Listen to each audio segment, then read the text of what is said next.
Hello friends, we are going to discuss about social science, questions and answers. Question: analyze the following statements and write the reasons for them. A.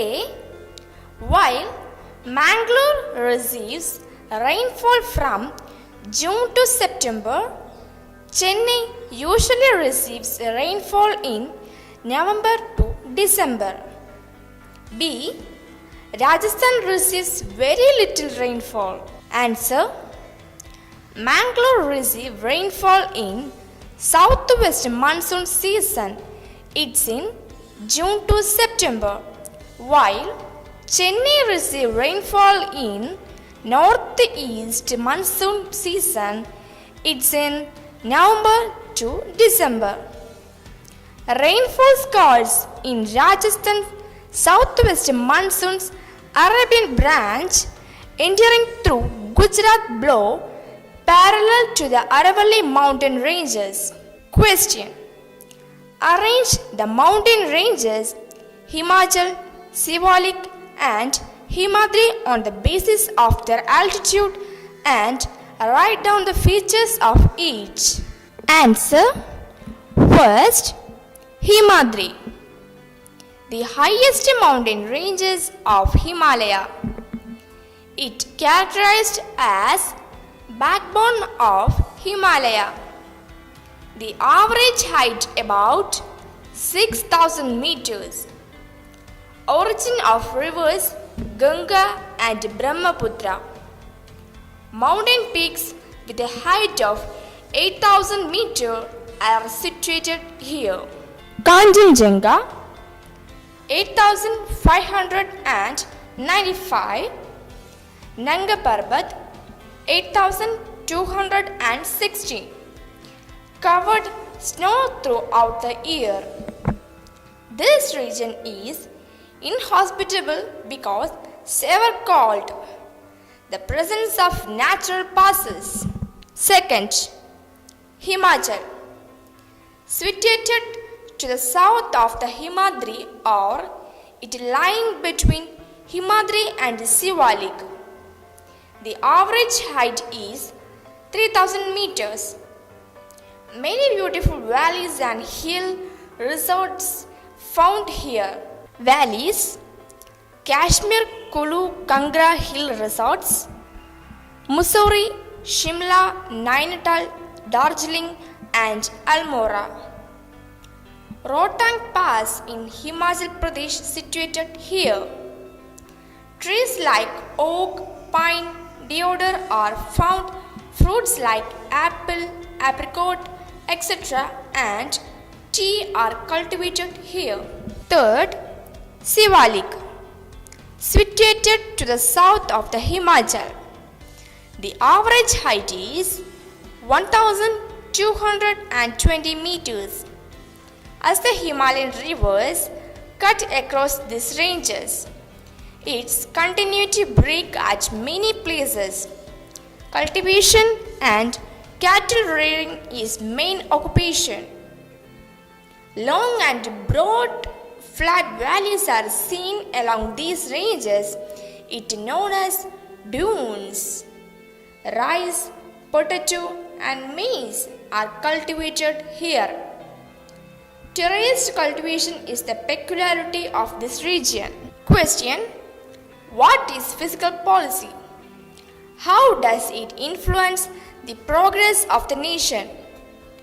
Answer: fiscal policy, government policy regarding public revenue, expenditure and debt, implementing through budget, helps to influence country's progress, nourish developmental activities, attain economic growth and stability, create employment opportunities, control unnecessary expenditure. Question: explain the achievements made by independent India in the economic sector. Answer: mixed economy, centralized economic planning, Planning Commission of India, 5-year plans, iron and steel industries with foreign help, dams and irrigation projects, etc. Question: public expenditure is classified into developmental and non-developmental expenditure. Differentiate the two. Answer: developmental expenditure.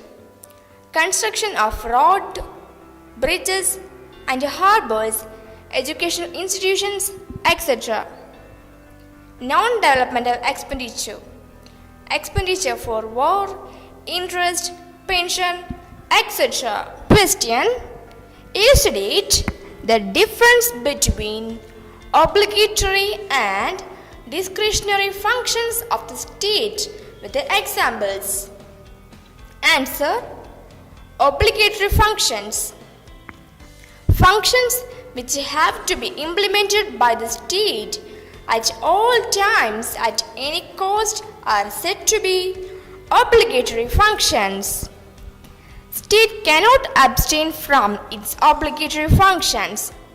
Example: protection of boundary, maintain internal peace, protection of rights.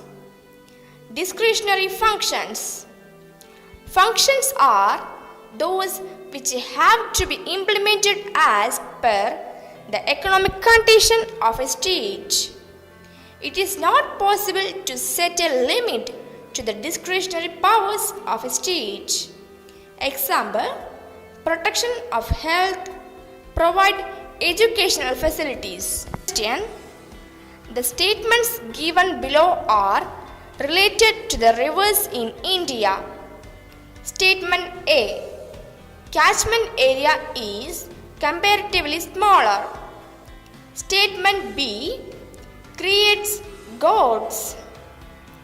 Based on these statements, identify the correct one from among the following. A. Both statements indicate Himalayan rivers. B. Both statements indicate peninsular rivers. C.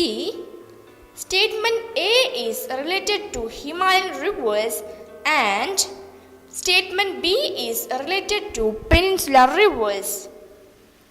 D. Statement A is related to peninsular river and Statement B is related to Himalayan rivers. Answer: D.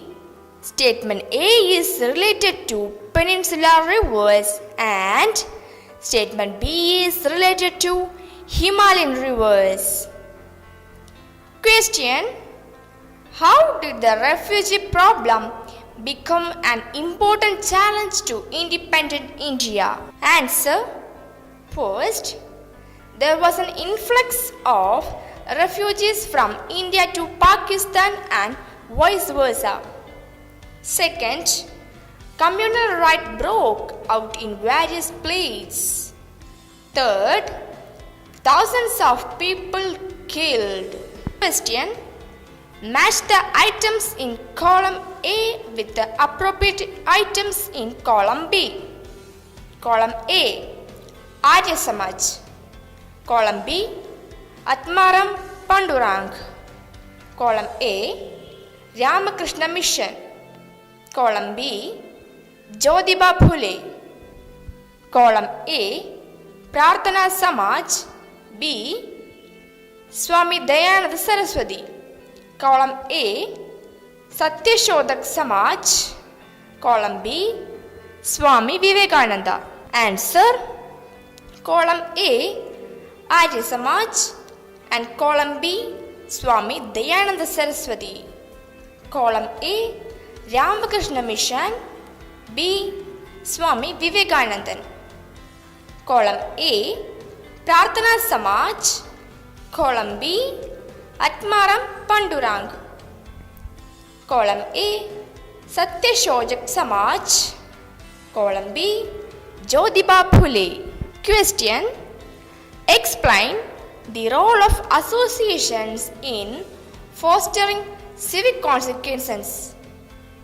Answer: Associations play an important role in empowering people by giving power and a right to them. Through their activities, they impart civic and political consequences in individuals. Important role in molding the individual's thinking and activities. Create awareness among individuals about environment and human rights. Question: suppose you are analyzing the satellite imageries of two strategically important locations A and B. The spatial resolutions of the imageries are 1 kilometer into 1 kilometer and 1 meter into 1 meter respectively. Which of these imageries are of high spatial resolution?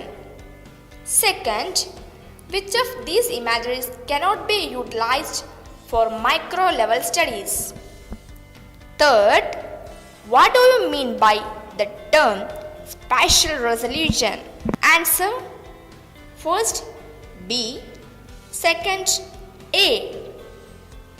The size of the smallest object on earth that can be recognized by the sensor is the spatial resolution. The size of the smallest object that sensor can distinguish. What was the objective of Gandhiji in traveling across India with the Khilafat leaders to propagate ideas? Answer: anti-British feeling spread to the nook and corner of the nation. Hindu-Muslim unity was intensified. Ensure active participation of Muslims in freedom struggle. Question: how far did the activities of Raja Ram Mohan Roy, Ishwar Chandra Vidyasagar and Pandita Ramabai lead the social progress of women? Explain. Answer: Raja Ram Mohan Roy opposed sati and argued for women to own property. Ishwar Chandra Vidyasagar, widow remarriage, Hindu Widow Remarriage Act by British, education institutions for women. Pandita Ramabai, education institution for women. Sharada the Southern. Question: write a note on any four sources of non-tax revenue of the government with examples. Answer: first, fees, license fee, registration fee. Second, grants, grants provided by central or state governments. Third, interest, interest from loans provided by government to various enterprises. Fourth, profit, profit from Indian Railway. Okay friends, I hope all of you understood this. Thank you.